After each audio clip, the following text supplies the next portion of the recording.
योग उच्यते।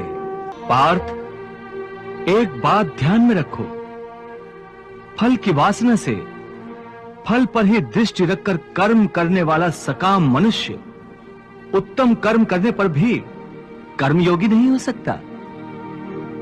ऐसे मनुष्य को ख्याति आदि लाभ प्राप्त हो सकते हैं, किंतु उसे परमात्मा और शांति प्राप्त नहीं हो सकती।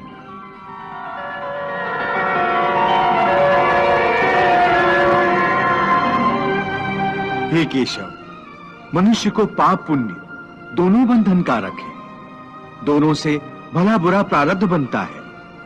प्रायश्चित द्वारा पाप से मनुष्य मुक्त हो सकता है, परंतु पुण्य से वो मुक्त कैसे होगा?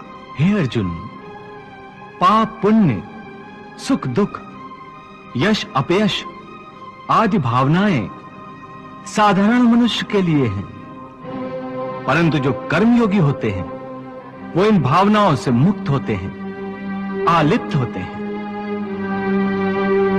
कर्मयोगी अपनी अंतरात्मा की आवाज को परमात्मा का आदेश मानकर आचरण करते हैं। इसमें कहां आती है पाप पुण्य की भावना?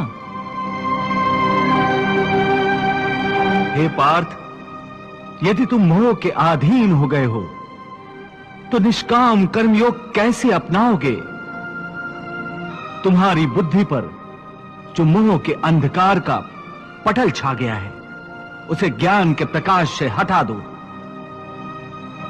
और अपनी बुद्धि को मोह के दलदल से बाहर निकालो। हे पार्थ, यदा ते मोह कलिलम बुद्धिर्व्यतितरिष्यति तदा गन्तासि निर्वेदम श्रोतव्यस्य श्रुतस्य च। हे पार्थ, मोह बुद्धि का अज्ञान होता है और इसी अज्ञान के कारण मनुष्य भौतिक आकर्षण में फंस जाता है।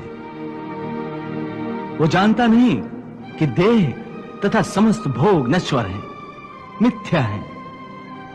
जब मनुष्य सत और असत अथवा नित्य और अनित्य का भेद जान जाता है, तब वो निरासक्त हो जाता है।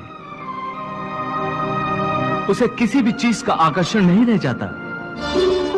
इसका दूसरा अर्थ है मोह का त्याग करना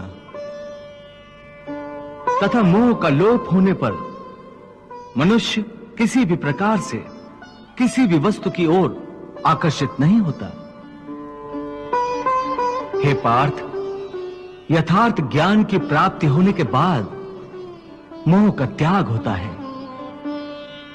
आत्मिक योग बल में वृद्धि हो जाती है। योग बल के कारण मन स्थिर हो जाता है।